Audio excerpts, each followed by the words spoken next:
صلی اللہ علیہ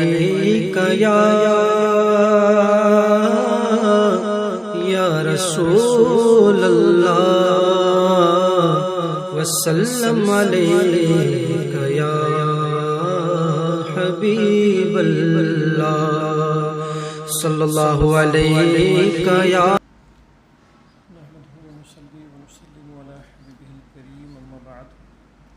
أعوذ بالله من الشيطان الرجيم بسم الله الرحمن الرحيم لا أسألكم عليه أجرا إلا المودة في القربى آمنت بالله صدق الله المولانا العظيم وصدق رسوله النبي الكريم ونحن على ذلك من الشاهدين والشاكرين والحمد لله رب العالمين۔ آئیے ہم اور آپ مل کر کے حضور صلی اللہ علیہ وسلم کی مقدس بارگاہ میں محبتانہ انداز میں درود پاک پڑھ لیں میں صلی اللہ علیہ وسلم صلاۃ و سلام علیک یا رسول اللہ صلی اللہ تعالی علیہ وسلم۔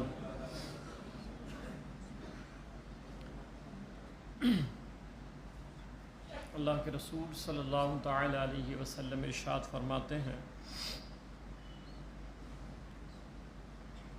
کہ میرے پاس حضرت جبریل علیہ السلام آئے اور یہ مژدہ سنایا۔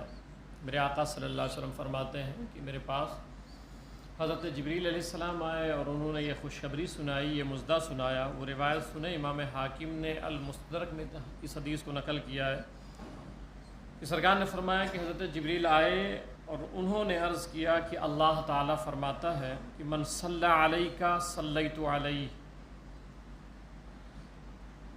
کہ حضرت جبریل علیہ السلام کو اللہ تعالیٰ نے بھیجا کہ محبوب سے جا کے کہہ دو کہ جو تم پر درود پڑھے گا میں رب ہو کے اس پہ درود نازل کروں گا۔ اب یہ خوشخبری ہے کہ جو حضور صلی اللہ علیہ وسلم پہ درود پڑھے گا،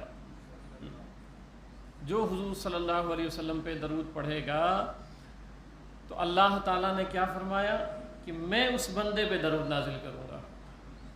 اور پھر آگے فرمایا وَمَنْ سَلَّمَ عَلَيْكَ سلمت علیہ۔ امام حاکم یہ حدیث نقل کرتے ہیں حبیب جو آپ پر سلام پڑھے گا، جو آپ کو سلام عرض کرے گا، حبیب میں اس پر سلام بھیجوں گا۔ ہم تو اس پہ جھگڑا کر رہے ہیں کہ سرکار پہ سلام پڑھنا چاہیے کہ نہیں۔ بھئی آپ حضور صلی اللہ علیہ وسلم پہ سلام پڑھیں، اللہ آپ پر سلام پڑھے گا۔ سرکار علیہ السلام کے صدقے میں اللہ آپ پر سلامتی نازل فرمائے گا۔ اور پھر ایک موقع پہ ایک روایت عرض کر دیتا ہوں کہ امام قسطلانی نے المواہب اللدنیہ میں نقل کیا ہے۔ درود پاک آپ کثرت کے ساتھ پڑھتے رہیں گے، اللہ کا شکر ہے اس کی برکتیں۔ بہت سارے لوگ مجھے آ کے کہہ رہے ہیں کہ حضرت جب سے درود پاک پڑھنے لگ گیا تو میرا یہ ہو گیا، درود پاک پڑھنے لگ گیا۔ یہ میرا اپنا قول نہیں ہے، حضور صلی اللہ علیہ وسلم نے فرمایا جس کی حاجت رک جائے، کچھ کام سمجھ میں نہ آتا ہو، مشکلات گھیر لیں تو میرے آقا صلی اللہ علیہ وسلم فرماتے ہیں کہ اس شخص کو چاہیے کہ وہ مجھ پر کثرت کے ساتھ درود پاک پڑھے۔ درود پاک کی برکت سے اللہ سارے مشکلات کو آسانیوں میں تبدیل فرما دے گا۔ یہ حضور صلی اللہ علیہ وسلم کا خود کا فرمان ہے۔ ہوتا یہ ہے کہ ہم لوگ کرتے نہیں ہیں، پھر اور مصیبتوں میں گھرتے چلے جاتے ہیں۔ اس کو اپنی زندگی میں بالکل اس طرح شامل کر لیں کہ اٹھتے بیٹھتے کام پہ جاتے جاتے درود پاک پڑھتے ہی رہا کریں، ہمیشہ درود پاک پڑھتے رہا کریں۔ کہ بعض لوگ جو ہے وہ جہنم میں چلے جائیں گے، امام قسطلانی نے لکھا ہے، ٹھیک ہے۔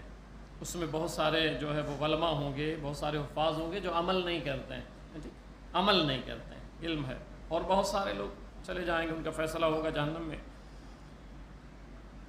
تو اب ان کو جب دوزخ میں ڈالا جائے گا تو اللہ ان کو دوزخ میں ڈالنے سے پہلے آپ سوچیں کہ ذکر مصطفیٰ صلی اللہ علیہ وسلم کیا ہے، کہ ان سب کو دوزخ میں ڈالنے سے پہلے ان کے دل و دماغ سے ذکر محمد صلی اللہ علیہ وسلم کو اللہ بھلا دے گا۔ یعنی دوزخ میں ڈال رہے تو جو دل و دماغ میں حضور صلی اللہ علیہ وسلم کا ذکر رہا ہوگا نا وہ بھلا دے گا۔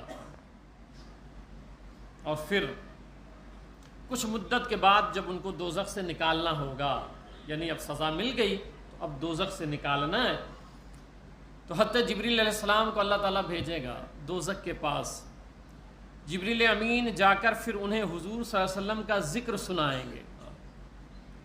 وہ دوزخ میں رہیں گے شامت اعمال کی بنیاد پہ، اب نکالنا ہوا ہے دوزخ سے، تو حضرت جبریل علیہ السلام کو بھیجے گا اور وہ حضور صلی اللہ علیہ وسلم کا ذکر کریں گے وہاں پہ. پھر جب حضور صلی اللہ علیہ وسلم کا ذکر انہیں یاد ہو جائے گا کہ انہوں نے سنا، ہاں ذکر مصطفیٰ صلی اللہ علیہ وسلم، ہم تو حضور صلی اللہ علیہ وسلم کا ذکر کرتے تھے، اس طرح کرتے تھے. یذکرہم ذکر النبی فیذکرونہ، تو جیسے حضرت جبریل یاد دلائیں گے ان کو یاد آ جائے گا، وہ حضور صلی اللہ علیہ وسلم کا ذکر کرنے لگ جائیں گے. کس میں؟ جہنم میں. جیسے ذکر مصطفیٰ صلی اللہ علیہ وسلم ان کی زبان پہ آئے گا، اللہ ان کو جہنم سے نکال کے جنت میں داخل فرما دے گا، صرف حضور صلی اللہ علیہ وسلم کے ذکر پر. تو کثرت کے ساتھ جو ہے، اور ذکر کا سب سے بہترین طریقہ جو ہم نے آپ کو بتایا وہ حجرہ صلاۃ ہے، درود پاک ہے. درود پاک ہے. اب تو ویسے بھی ماشاءاللہ کافی تعداد میں لوگ آ رہے ہیں. میں نے کہا نہیں کہ باہر بیٹھے رہتے ہو، آ جایا کرو، وضو بنا کے اندر داخل ہو جاؤ. گھر پہ بیٹھے ہو، دل گھبرا رہا ہے، آ جایا کرو، کوئی وقت کی پابندی نہیں، آپ آ جائیں، کوئی مسئلہ نہیں. ٹھیک ہے. کچھ ایسے مسائل ہو رہے ہیں، باہر سے کام سے آئے ہیں، اب آپ کو کہیں بیٹھنا ہے، بارش بھی ہو رہی ہے، موسم بھی ایسا ہے، تو کیوں نہ حضور صلی اللہ علیہ وسلم کے حجرے میں بیٹھا جائے، آ جائیں وہیں بیٹھ جائیں. اب تو حالت یہ ہے کہ حضور صلی اللہ علیہ وسلم کے منہ مبارک شریف بھی وہاں رکھے ہوئے ہیں. حضور صلی اللہ علیہ وسلم کے منہ مبارک شریف وہاں رکھے ہوئے ہیں. تو اب آپ وہاں بیٹھ کر کے حضور صلی اللہ علیہ وسلم کے کتنا قریب ہو جائیں گے، کتنا قریب ہو جائیں گے، اور پھر وہاں دعا مانگی، انشاءاللہ گھبراہٹیں دور ہو جائیں گی. اب تو ایک مرتبہ اور دل جمعی کے ساتھ درود پاک پڑھ لیں.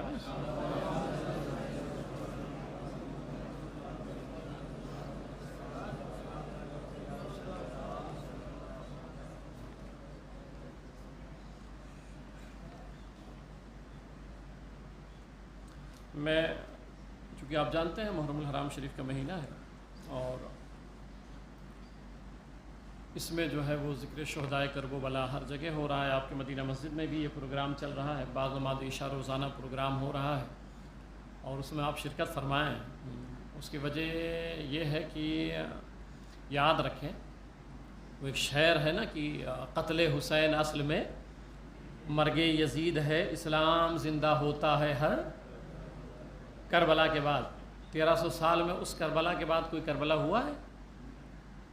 تو پھر ہر کربلا کے بعد کوئی کربلا ہوا ابھی تک؟ 1300 سال کے بعد ایک کربلا ہوا ہے نا. تو اسلام زندہ ہوتا ہے ہر کربلا کے بعد، تو کتنے کربلا ہوئے ابھی تک؟ میری سمجھ میں تو ایک ہی کربلا ہے. تو شعر تو یوں ہونا چاہیے کہ قتل حسین اصل میں مرگ یزید ہے، اسلام زندہ ہو چکا اس کربلا کے بعد.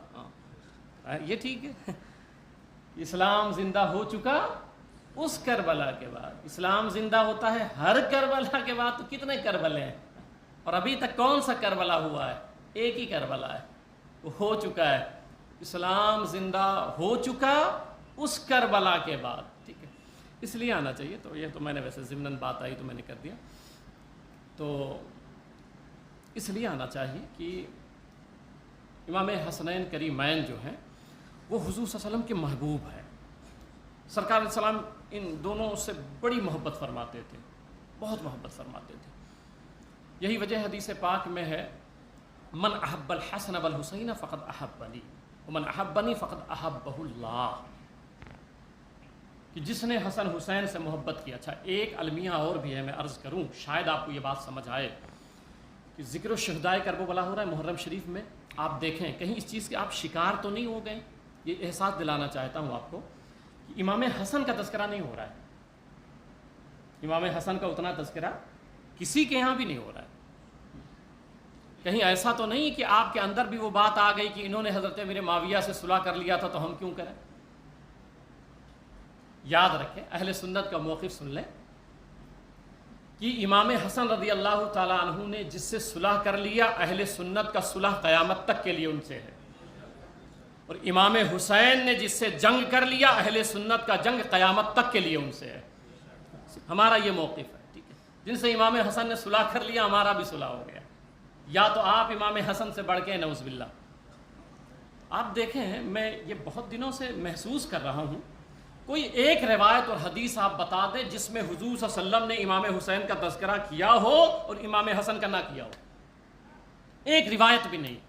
ان الحسن والحسین سیدا شباب اہل الجنہ، الحسن والحسین سیدا شباب اہل الجنہ، من احب الحسن والحسین فقد احبنی. جو روایتیں آپ دیکھ لیں دونوں شہزادوں کا تذکرہ ہوا ہے، مگر ہوتا یہ ہے کہ امام حسن رضی اللہ تعالیٰ امام حسین سے پوچھے نا رضی اللہ تعالیٰ عنہ کہ امام حسن کون ہے، تو وہ کہتے ہیں میرے پیر و مرشد ہے. امام حسین کے پیر و مرشد کون ہے؟ امام حسن رضی اللہ تعالیٰ عنہ. اب امام حسین رضی اللہ تعالیٰ عنہ کے رہبر قائد، یہی وجہ ہے امام حسین اپنے بڑے بھائی کے آگے نہیں چلتے تھے. جو کچھ سیکھا تھا اپنے بڑے بھائی سے سیکھا تھا. آپ کے اقوال موجود ہیں یہ. امام حسن رضی اللہ تعالیٰ عنہ کے شاگرد بھی ہیں، سگے بھائی بھی ہیں، بہت ادب و احترام کرتے تھے. تو اب مسئلہ یہ ہے کہ امام حسن رضی اللہ تعالیٰ عنہ کا تذکرہ کیوں نہیں ہو رہا ہے. اور میں اہل سنت سے خطاب کر رہا ہوں، بھائی دوسروں سے ہمارا کیا مسئلہ ہے؟ ہمارے یہاں بھی وہ تذکرے نہیں ہو رہے ہیں. تو کہیں ایک کچھ اور تو خیال آپ کا نہیں جا رہا ہے. اس لیے جب تذکرے کریں تو ساتھ میں حسنین کے کیا کریں. حسنین کریمین کے ساتھ میں تذکرے کیا کریں، کیونکہ دونوں حضور صلی اللہ علیہ وسلم کے محبوب ہیں. اور پھر ایسے محبوب میں نے ذکر کیا نا کہ آپ ان کے تذکرے کیا کریں کہ حضور صلی اللہ علیہ وسلم ارشاد فرماتے ہیں ایک موقع پہ، سرکار علیہ السلام نے فرمایا کہ جو حسن حسین سے محبت کرے تو گویا جس نے حسن حسین سے محبت کی اس نے گویا مجھ سے محبت کی. ٹھیک ہے، یہ حدیث پاک ہے. اس لیے میں کہتا ہوں مجلسوں میں آیا کرو، سرکار کی نظر میں آ جاؤ کہ ہم سب محب حسنین ہیں، محب حسنین ہیں. تو سرکار نے فرمایا جس سے حسن حسین سے جس نے محبت کی اس نے گویا مجھ سے محبت کی، اور جس نے مجھ سے محبت کی تو اب ہونا کیا چاہیے تھا کہ اس سے اللہ نے محبت کی، ہے نا. پھر روایت تو یوں چلنی چاہیے تھی کہ جس نے حسن حسین سے محبت کی اس نے مجھ سے محبت کی، جس نے مجھ سے محبت کی اس نے اللہ سے محبت کی. یہ روایت کا تسلسل تھا، مگر آگے صیغہ اللہ کے رسول صلی اللہ علیہ وسلم نے بدل دیا. فرمایا جس نے حسن حسین سے محبت کی اس نے گویا مجھ سے محبت کی، اور جس نے مجھ سے محبت کی وہ اللہ کا محبوب بن جاتا ہے. پھر اس نے اللہ سے محبت نہیں کی وہ محبوب ہو گیا اللہ تعالیٰ کا. تو اس لیے جو ہے وہ اللہ کا اگر محبوب بننا ہے نا تو حسنین کے ذکر میں آ جایا کرو، پھر ان سے محبت کیا کرو، ان سے محبت کیا کرو. میں چونکہ موضوع دوسرا تھا مگر میں چل پڑا دوسری طرف. اللہ کے رسول صلی اللہ علیہ وسلم فرماتے ہیں اہل بیت اطہار کی محبت ہم پر واجب ہے، ہم پر واجب ہے. حضور صلی اللہ علیہ وسلم ارشاد فرماتے ہیں کہ اس شخص کے دل میں ایمان داخل نہیں ہو سکتا ہے جس کے دل میں میرے اہل بیت اطہار کی محبت موجود نہ ہو. اس کے دل میں ایمان داخل نہیں ہو سکتا ہے. اہل بیت کی محبت کا یہ مطلب نہیں ہے، ابھی محرم شریف چل رہا ہے، حالات آپ جانتے ہیں، یوٹیوبر اور اتنے سوشل میڈیا کا دور ہے. ہوتا یہ ہے کہ اہل بیت اطہار کی محبت ہم پر واجب ہے. بغیر اہل بیت کی محبت کے کوئی جنت میں بھی داخل نہیں ہو سکتا ہے، کیونکہ یہ مالک جنت ہیں لوگ، یہ مالک جنت لوگ ہیں. میں ایک روایت سناتا ہوں آپ کو. اللہ کے رسول صلی اللہ علیہ وسلم نے فرمایا، امام حاکم نے اور امام طبرانی نے اس حدیث کو نقل کیا، وقال الحاکم ھذا حدیث حسن صحیح، یہ حدیث حسن ہے اور صحیح ہے. کیا فرماتے ہیں؟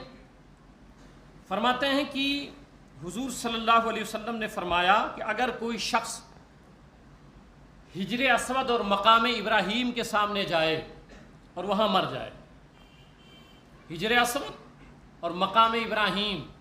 اب یہ ان لوگوں کے لیے ہے جو نمازیں پڑھتے ہیں اور کہتے ہیں یار اہل بیت کی ضرورت نہیں ہے، اہل بیت اطہار کی کیا ضرورت ہے، ان کے مجلسوں کی کیا ضرورت ہے، ان کے ذکر کی کیا ضرورت ہے. یہ روایت ان کے لیے عرض کر رہا ہوں کہ آپ یہ سوچتے ہو بھائی نمازی تو میں ہو گیا، حاجی میں ہو گیا ہوں، تسبیح و تحلیل پڑھ رہا ہوں، درود پاک پڑھ رہا ہوں، تو ضرورت کیا ہے اہل بیت سے محبت کرنے کی؟ جی ضرورت ہے. اس لیے ضرورت ہے کہ اللہ کے رسول صلی اللہ علیہ وسلم فرماتے ہیں کہ اگر کوئی رکن اور مقام کے درمیان یعنی حجر اسود اور مقام ابراہیم کے درمیان دونوں پاؤں قطار میں رکھ کر کھڑا ہو جائے اور نماز پڑھے، لفظ سناتا ہوں، فلو ان رجلا صفن بین الرکن والمقام فصلی وصام، جو نماز پڑھے کہاں پہ؟ یہ مدینہ مسجد میں نہیں، خانہ کعبہ مقام ابراہیم کے سامنے کھڑے ہو کے، اور پھر حالت روزہ میں بھی رہے، ثم لقی اللہ، پھر وہ اسی حال میں مر جائے خانہ کعبہ کے پاس، نیت باندھے باندھے نماز پڑھتے پڑھتے اور روزے کی حالت میں مر جائے. آپ تو یہی سنے ہیں نا کہ جو روزے کی حالت میں مر گیا جنت میں گیا، جو نماز کی حالت میں مر گیا جنت میں گیا. بھائی اس کے کچھ قواعد ہیں نا، کچھ شرائط ہیں. اس سرکار علیہ السلام نے بتایا بھائی نماز پڑھو تو ایمان بھی تو ڈھنگ کا ہونا چاہیے، ایمان تو درست ہونی چاہیے نا. تو اللہ کے رسول صلی اللہ علیہ وسلم فرماتے ہیں کہ پھر وہ نمازی اور روزے دار جو خانہ کعبہ کے پاس تھا مر گیا، وہ ہوا مبغض لأہل بیت محمد، اور اس حال میں مرا کہ اس کے دل میں اہل بیت اطہار سے بغض تھا، عناد تھا. وہ اہل بیت اطہار سے محبت نہیں کرتا تھا، حسنین سے محبت نہیں کرتا تھا، مولا علی سے محبت نہیں کرتا تھا، سید کائنات فاطمہ الزہرا رضی اللہ تعالیٰ عنہ سے محبت نہیں کرتا تھا، ازواج مطہرات سے محبت نہیں کرتا تھا. یاد رکھیں اہل بیت میں ازواج مطہرات بھی شامل ہیں، اس پر میں دلائل دے چکا ہوں، قرآن سے ثابت ہے ازواج مطہرات بھی شامل ہیں. تو یہ شخص جو نمازی تھا، روزے دار تھا، اور خانہ کعبہ کے پاس جا کے وہاں وہ مرا تھا، میرے آقا فرماتے ہیں اگر دل میں اہل بیت کا بغض ہے دخل النار، تو اللہ اسے جہنم میں داخل فرما دے گا. اس کا نماز کام نہیں آئے گی، اس کے روزے کام نہیں آئیں گے اگر وہ اہل بیت اطہار سے بغض رکھتا ہے. ہمارا تو حال یہ ہے کہ اگر مجلس ہو رہی ہے تو 10 روپے نکالتے ہوئے کلیجے پٹ جاتے ہیں، اور پھر ویسے ہوگا تو امام پاک ہم جان دے دیں گے. بھئی جان کی ضرورت نہیں ہے، جو ضرورت رہتی وہ بتایا جاتا ہے آپ کو. تو یہ حالات ہیں، یہ ہماری محبتیں ہیں. یاد رکھیں کہ دلوں کو اہل بیت اطہار کے محبت کا مدینہ بنائیں اور خزینہ بنائیں. ایک روایت اور سنیں، حضور صلی اللہ علیہ وسلم نے ارشاد فرمایا من لم یعرف حتی اطرتی والانصار والعرف فهو لأحد ثلاث. میرے آقا فرماتے ہیں جو اہل بیت اطہار سے محبت نہ کرے، ان کی عزت نہ کرے، ان کی تعظیم نہ کرے، تو فرماتے ہیں وہ 3 حالتوں سے خالی نہیں ہوگا. یہ میرا قول نہیں، سرکار اسلام کا فرمان سنا رہا ہوں. وہ 3 حالتوں سے خالی نہیں ہوگا جس کے دل میں دیکھو کہ بغض اہل بیت ہے. ٹھیک ہے، سرکار نے کیا فرمایا؟ اما منافق، اگر وہ داڑھی بھی رکھے اور سبحان اللہ اللہ اللہ اللہ اللہ لا الہ الا اللہ بھی کر رہا ہے. منافق اسے نہیں کہتے ہیں جو کلمہ ہی نہ پڑھے، منافق اسے کہتے ہیں جو کلمہ بھی پڑھے، نماز بھی پڑھے، روزہ بھی رکھے، اور داڑھی شریف بھی لمبی لمبی ہو. ٹھیک ہے، مگر وہ کیا کرے؟ اہل بیت سے بغض رکھتا ہو. سرکار نے فرمایا کہ وہ منافق ہے جو اہل بیت اطہار سے بغض رکھتا ہو. 3 حالتوں سے خالی نہیں ہوگا. یاد رکھیے، ذہن میں بسا لیجئے، اگر کوئی اہل بیت اطہار کا گستاخ ہے وہ 3 حالتوں سے خالی نہیں ہوگا. یا تو وہ منافق ہوگا، یا تو وہ ولد الزنا ہوگا، یہ سرکار کا فرمان ہے. وَإِمَّا لِزِنْيَةٍ، یہ روایت ہے، امام بہقی، امام دیلمی اس حدیث کو روایت کرتے ہیں. یا تو وہ منافق ہوگا یا تو ولد الزنا ہوگا. وَإِمَّا رَأَوْنْ حَمَلَتْ بِهِ أُمُّهُ لِغَيْرِ طُهْرٍ، یا تو اس کا حمل حالت حیض میں ہوا ہوگا. یہ 3 صورتوں سے اہل بیت سے نفرت کرنے والا، بغض رکھنے والا 3 حالتوں سے خالی نہیں ہوگا. یا تو وہ ولد الزنا ہوگا، یا تو حائضی بچہ ہوگا، اور یا تو پھر وہ منافق ہوگا. یہ 3 صورتوں سے وہ خالی نہیں ہو سکتا. تو میں عرض کر رہا تھا چونکہ وقت کی قلت رہتی ہے کہ اہل بیت اطہار سے محبت کریں. اب اہل بیت اطہار سے محبت کا یہ مطلب ہرگز نہیں ہے کہ آپ صحابہ کرام کی شان میں گستاخیاں کریں. ہوتا یہ ہے ابھی جو ماحول چل رہا ہے کہ ایک طرف تو میں اس کو سمجھا دیتا ہوں آپ کو، روایتیں میں لکھ کے لایا.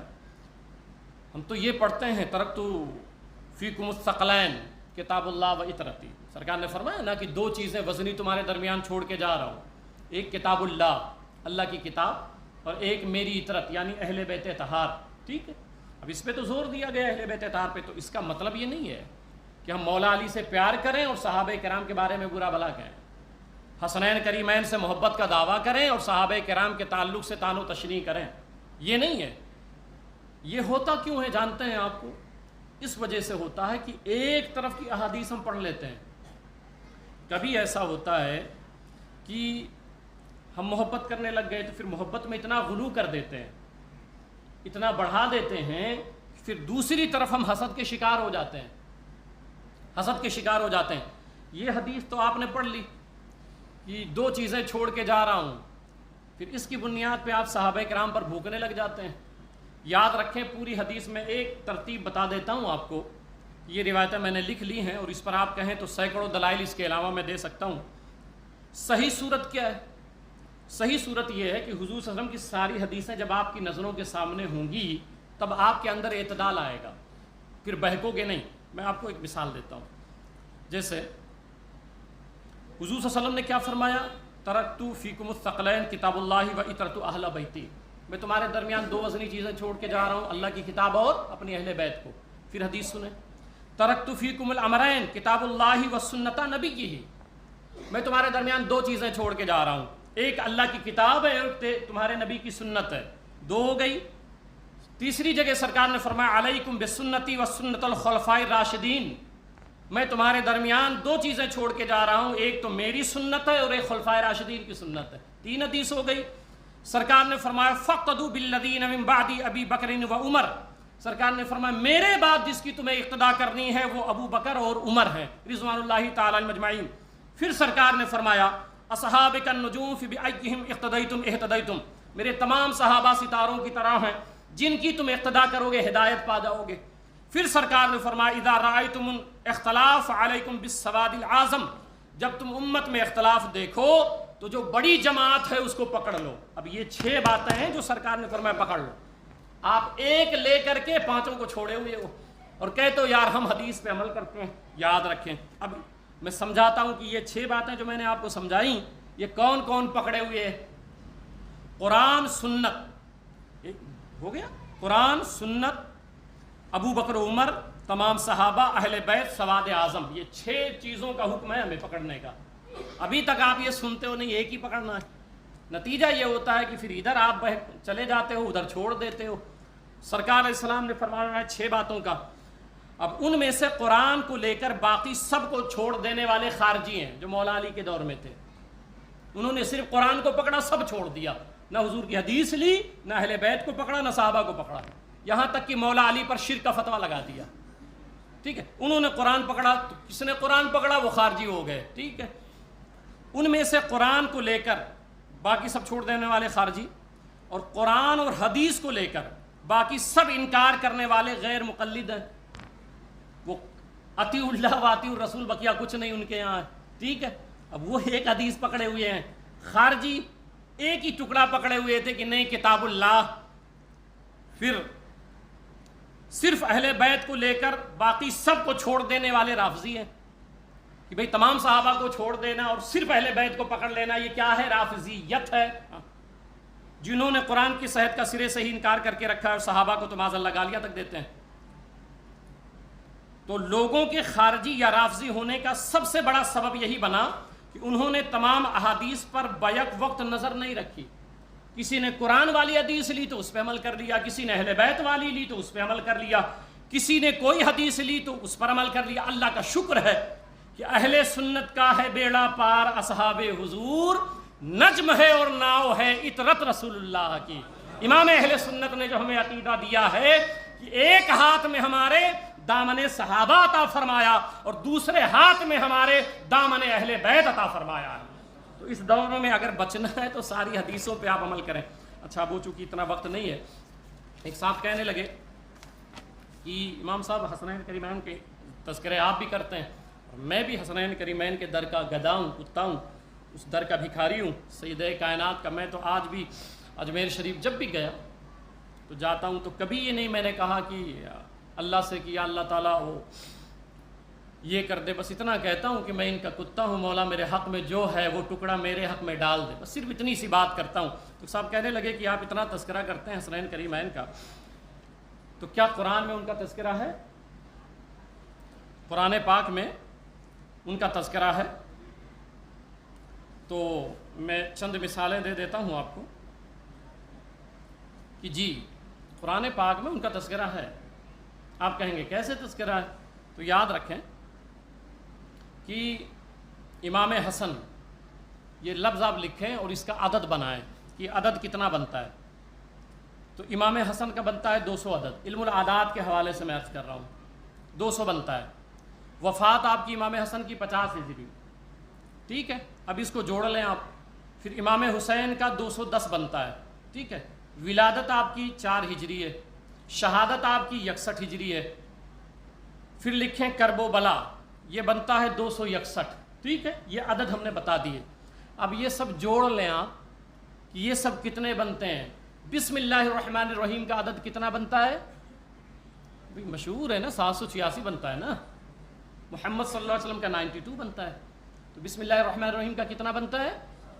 786۔ یہ جتنے نام میں نے بتائے ہیں وہ جوڑ ڈالیں، اور جوڑنے کے بعد جو عدد بنتا ہے وہ 786 بنتا ہے۔ آپ کہتے ہیں قرآن میں ان کا تذکرہ کہاں ہے؟ علم العداد سے دیکھیں گے تو قرآن کی شروعات یہیں سے ہو رہی ہے، ابتدا یہیں سے ہو رہی ہے۔ پھر دوسرا حوالہ سن لیں آپ، فاطمہ، چونکہ 6 ہی منٹ بچا ہے۔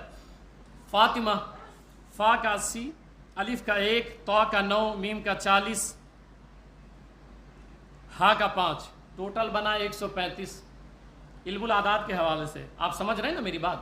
اچھا یہاں ایک مسئلہ اور سمجھا دوں آپ کو۔ بہت سارے لوگ میرے پاس آتے ہیں، کہتے ہیں کہ امام صاحب وہ اقرب اور نحس والا دیکھ لیجئے، شادی کرنی ہے، بھائی یہ سب کچھ بھی نہیں ہوتا ہے، خواہ پریشان ہو آپ۔ وہ اقرب دیکھ لیجئے، نحس دیکھ لیجئے، کہاں یہ سب ہے، کس میں ہے؟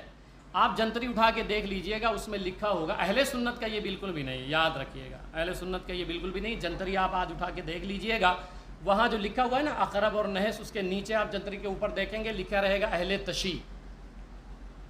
آپ جنتری اٹھا کے دیکھ لیجئے گا، وہاں لکھا رہے گا اہل تشیع۔ وہ اہل تشیع حضرات کے ہاں وہ نظریہ ہے، ہمارے یہاں یہ سب ہے ہی نہیں کہ وہ شادی رکھنی ہے تو امام صاحب وہ دیکھ لیجئے ڈیٹ۔ بھائی آپ اپنے حساب سے دیکھیے، اس کے لیے بھی ہم ہی لوگ ملے ہیں کہ بھئی وہ بھی ہو امام صاحب، یہ بھی دیکھ لیجئے، یہ بھی امام صاحب دیکھ لیجئے۔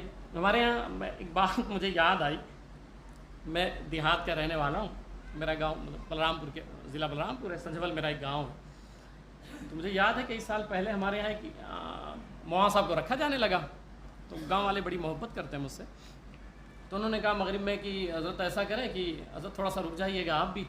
تو میں یہ سب چکروں میں کبھی پڑھتا نہیں ہوں، مگر پھر گاؤں والوں نے کہا تو میں بیٹھ گیا چپ چاپ بالکل۔ تو وہ مولانا صاحب بڑے تیز ترار تھے، تو بات ہونے لگی، تو صدر صاحب بیٹھے ہوئے تھے ہمارے گاؤں کے، تو کہنے لگے کہ حضرت کیا کام کرنا رہے گا؟ تو صدر صاحب نے میں موجود تھا وہاں پہ، تو صدر صاحب نے گنوایا کہ آپ کو جو ہے وہ بچوں کو پڑھانا ہے، اور نماز پڑھانی ہے، اور جیسے بانگی صاحب نہیں رہے تو اذان دے دیجئے گا، اور جیسے بائی چانس کہیں میت ہو گئی تو تھوڑا رک کے، اگر میت ہو گئی تو غسل بھی دے دیجئے گا، کفن پہنا دیجئے گا، جیسے فاتحیاں آتیاں ہیں دوسروں کے گھروں پہ چلے جائیے گا۔ اچھا اور کچھ بس چٹائی وٹائی کبھی دکھے ایسا تو مسجد میں صفائی وغیرہ بھی کر دیجئے گا، اور کچھ جیسے بائی چانس جو ہے پانی ختم ہو جائے ٹانکی میں تو بھر کیجئے گا۔ تو بولے تنخواہ کتنے؟ تو بولے 6000 روپیہ۔ تو بولے میں 5000 لوں گا، میرے سامنے کی بات، تو بولے 5000 لوں گا۔ تو بولے 5000 آپ؟ تو بولے ہاں، اور مگر ایک شرط ہے میری کہ صدر صاحب آپ کے گھر کی بھاجی بھی میں لاؤں گا، آپ کے بچوں کو ٹیوشن چھوڑوں گا، آپ کے بچوں کو اسکول لے جاؤں گا، آپ کو بھی اٹھا کے کہیں لے جانا ہوگا تو آپ کو بھی لے جاؤں گا، مجھے 5000 دے دیجئے۔ یہ حالت ہے، یہ حالت ہے قوم کی، اللہ خیر فرمائے۔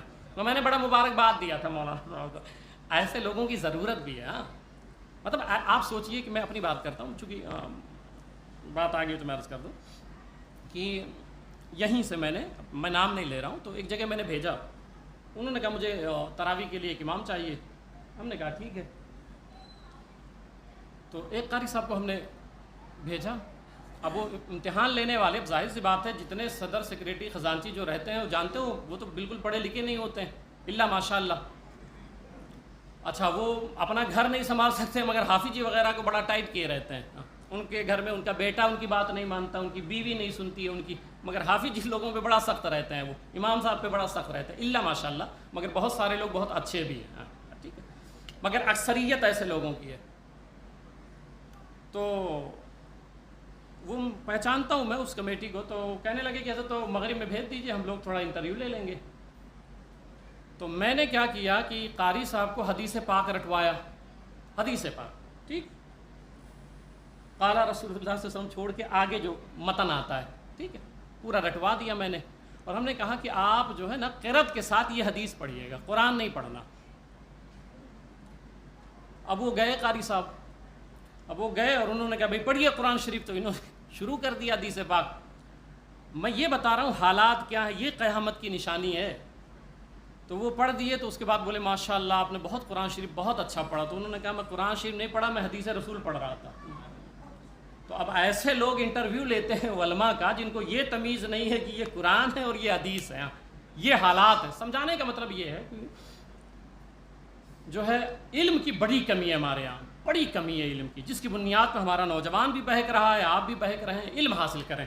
وہ میں روایت مکمل کر دوں تو میں عرض کر رہا تھا کہ علم العادات، تو میں نے یہ سمجھا دیا کہ یہ جو ہے یہ بھی امام صاحب کا کام نہیں۔ بہت سے ہوتے ہیں وہ فاتحہ کرنے کے لیے بھیجیے، آپ کو نہیں آتا ہے فاتحہ کرنا؟ کیوں نہیں آتا ہے بھائی؟ کیوں جائیں؟ بتائیں نا آپ مجھے، ہم کیوں بھیجیں؟ اب بھیجو بھی تو بھی اگر تھوڑا سا لیٹ ہو گیا تو ناراض ہو جاتے ہیں۔ بھئی یہ ان کی ذمہ داری ہے کہ آپ بتائیں، جتنے لوگ بیٹھے ہیں کبھی ہاتھ دل پہ رکھ کے سوچیں نا کہ یہ بھی ذمہ داری، آپ مسلمان ہو تو آپ پہ تو شرم آنی چاہیے۔ آپ آ کے کہتے ہوئے امام صاحب بھیج دیجیے، آپ کو فاتحہ بھی نہیں آیا، 50 سال کے ہو گئے، 40 سال کے ہو گئے، 30 سال کے ہو گئے۔ اور اس میں اکثر میں یہ سمجھاتا ہوں کہ جو دعا آپ مانگو گے تو آپ کے گھر کی حالت آپ جانتے ہو نا، تو پھر دل کی دنیا اللہ کی طرف رہے گی، یا اللہ میں بڑا پریشان ہوں۔ حافظ جی ایسا مانگیں گے، ان کو تو پھر رسم پوری کرنی ہے، بھاگنا ہے ان کو۔ تو آپ خود کریں نا، کوشش کریں۔ ایسا تو ہے نہیں بھئی چاروں کل پڑھ سکتے ہو تو چاروں کل پڑھ لو، الحمد و شریف پڑھ سکتے ہو تو صرف الحمد و شریف پڑھ کر کے دعا مانگو۔ جو دعا آپ اللہ سے مانگو گے اس میں درد ہوگا، اس میں یکسوئی ہوگی مولا کی طرف۔ اور حافظ جی کا تو دن رات کا وہی کام ہے، تو ادھر تو امید نہ کریں آپ یہ۔ اس لیے جو ہے آپ لوگ یہ سب خود شروع کریں۔ یہ سب کام جو ہے وہ بھی ایک ماحول چلا آ رہا ہے، ایک مجاز بنا ہوا ہے کہ نہیں سب امام صاحب کریں گے۔ یہ سب امام صاحب کے پلے نہیں ہے، یہ امام صاحب کی ذمہ داری ہے، یہ سب آپ کا کام ہے، سب آپ سب کرو، ٹھیک ہے۔ تو میں عرض کر رہا تھا کہ وہ اقرب اور نحس والا، تو یہ سب ایسی کوئی بات نہیں ہے، ٹھیک ہے۔ شادی کی تاریخ رکھنی ہے، گھر میں آپ کے کیلنڈر ہے، کیلنڈر اٹھاؤ، اپنے حساب سے ڈیٹ دیکھو، آپس میں بیٹھ کر کے ڈسکس کر لیا کرو، ٹھیک ہے۔ اس میں بھی ہماری ضرورت نہیں ہے، ٹھیک۔ ہاں کم سے کم اس سے فرصت ملے تو کچھ کام کیا جائے۔ میں کچھ کتاب لکھ رہا ہوں، کچھ کام کر رہا ہوں، تو اسی میں لگے رہو۔ اب ایسے ایسے حالات آتے ہیں، میں کیا بتاؤں آپ کو۔ چلیے بات یہیں پر ختم کر دیتے ہیں، وقت ہو گیا، انشاءاللہ تعالیٰ پھر